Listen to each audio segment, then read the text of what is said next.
Même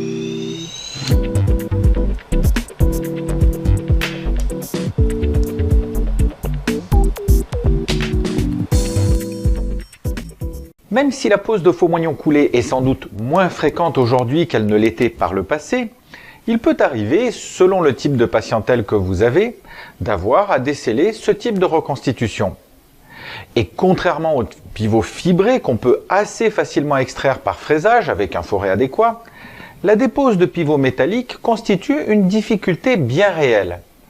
Je disais qu'on décelait moins de pivots métalliques, ce qui n'est pas tout à fait exact, car il faut reconnaître que de plus en plus de praticiens et de patients souhaitent retirer d'anciens pivots métalliques pour les remplacer par des pivots plus esthétiques en fibre ou en zircone.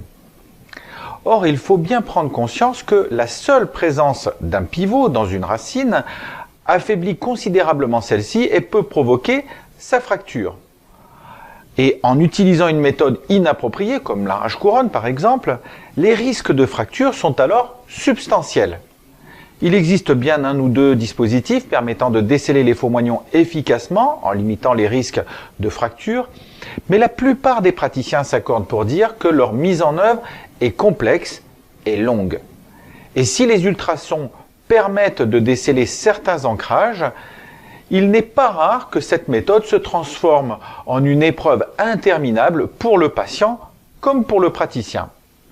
C'est ce qui nous a conduit à développer l'instrument que je vais vous présenter aujourd'hui.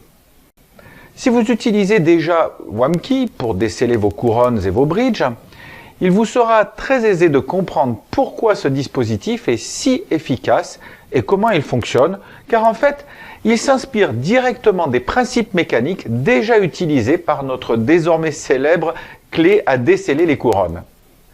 La pince Wamix se présente ainsi, avec deux orifices dans lesquels vous allez pouvoir insérer une paire d'étriers comme ceci. Et comme vous pouvez le constater, ces étriers peuvent librement pivoter, mais ne peuvent pas tomber grâce à de petites rétentions à l'arrière des étriers. La mise en œuvre est relativement simple. Elle consiste tout d'abord à créer une gorge de chaque côté de la reconstitution coronaire, ou plus exactement en mésiale et en distale.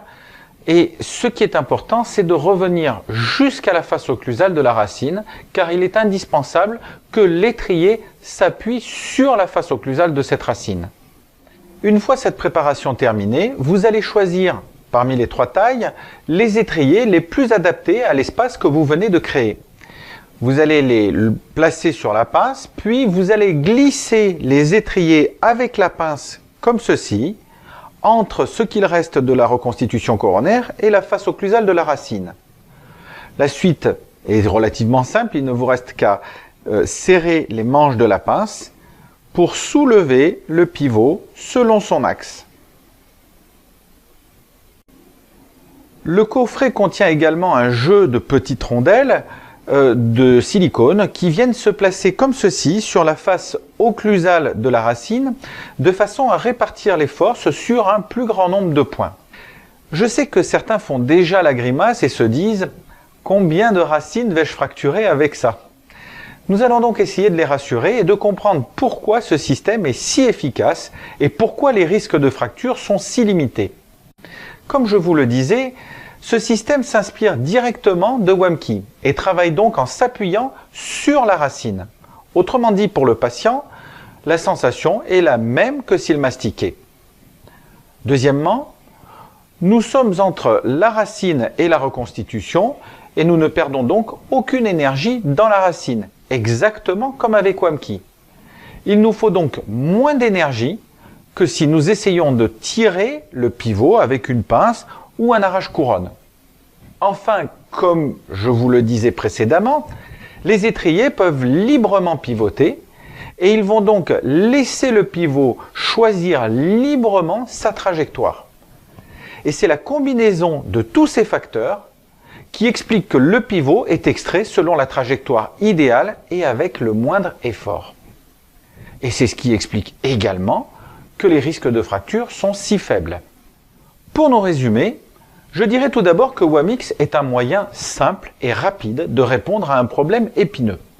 En général, je dirais que selon le contexte, il vous faudra compter 4 à 6 minutes pour le démontage d'un pivot antérieur et que vous aurez besoin de 7 à 10 minutes pour les pivots sur les postérieurs selon que vous ayez ou non des dents adjacentes de part et d'autre du tenon à déceler. Pour les raisons que j'ai énoncées précédemment, il s'agit d'un dispositif particulièrement efficace et sûr. Et pour finir, il permet de travailler sur tous les secteurs de la denture. Pour répondre à ceux qui s'inquiètent du cas des faux moignons à clavette, sachez que même s'ils présentent une petite difficulté supplémentaire, on peut aisément en venir à bout en séparant le faux moignon en deux. Et en fait, les vibrations induites pendant cette première étape de fraisage conduisent dans la quasi-totalité des cas au descellement de la clavette qui est normalement beaucoup plus courte que le pivot. Il ne reste plus alors qu'à déceler la partie restante comme d'habitude. Je vous propose maintenant de visionner quelques cas cliniques. Voici le cas d'une patiente que nous avons rencontrée pour la première fois il y a 2 ou 3 ans et elle venait nous demander de resceller cette couronne Richemont qui s'était décellée spontanément. Nous avons récemment décidé avec la patiente de faire un travail plus adapté sur l'ensemble du secteur antérieur et plutôt que de retailler cette couronne Richemont en un faux moignon, nous avons préféré la déceler pour éviter le risque d'un nouveau décellement après la pose du futur élément prothétique. Nous allons donc commencer par éliminer la zone cervicale de la couronne que nous avons ici colorée en noir. Et en général, je recommande de commencer à fraiser bien à l'intérieur de la reconstitution plutôt que de se mettre à la limite cervicale. Cela évitera à votre fraise de glisser dans la racine. Voilà, le travail de préparation est terminé. Nous allons donc choisir les étriers les plus adaptés parmi les 3 tailles proposées. Nous allons donc choisir les étriers les plus adaptés parmi les 3 tailles proposées, puis les placer sur la pince. Et nous les introduisons enfin sur la racine de part et d'autre du tenon. Et voilà, donc c'est décellé. Racine de part et d'autre du tenon. Et voilà, donc c'est décellé.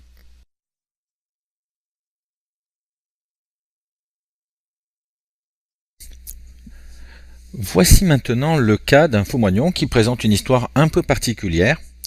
Il s'agit en fait du premier pivot que nous avons retiré in vivo avec un prototype de Wamix. Comme à notre habitude, nous commençons par créer nos gorges de part et d'autre du pivot.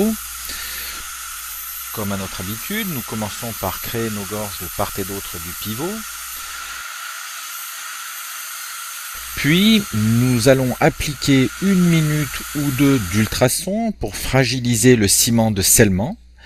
Et nous insérerons enfin les étriers. Notez qu'à cette époque, nous n'avions pas de rondelles de silicone, ce qui ne nous a pas empêché d'être particulièrement efficaces. Et regardez la taille de ce pivot. En fait, on ne le voyait pas très bien sur la radio initiale, mais il était vraiment immense et comme vous l'avez entendu au claquement, malgré la séance d'ultrasons, le ciment était resté très cohérent. Et là, le cliché radio nous confirme que la racine est parfaitement intacte. Allez, encore un petit cas pour nous faire plaisir.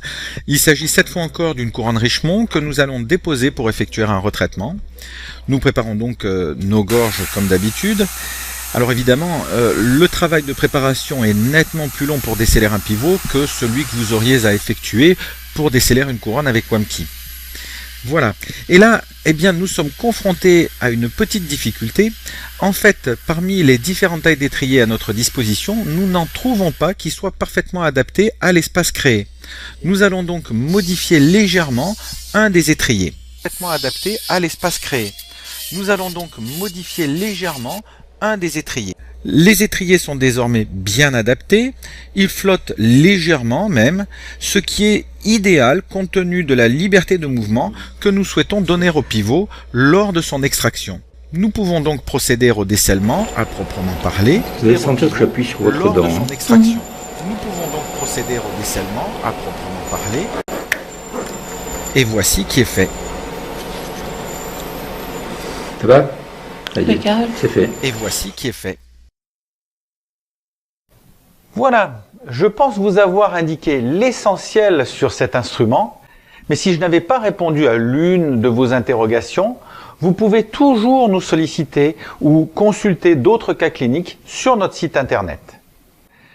Merci de votre attention et à bientôt pour d'autres solutions innovantes.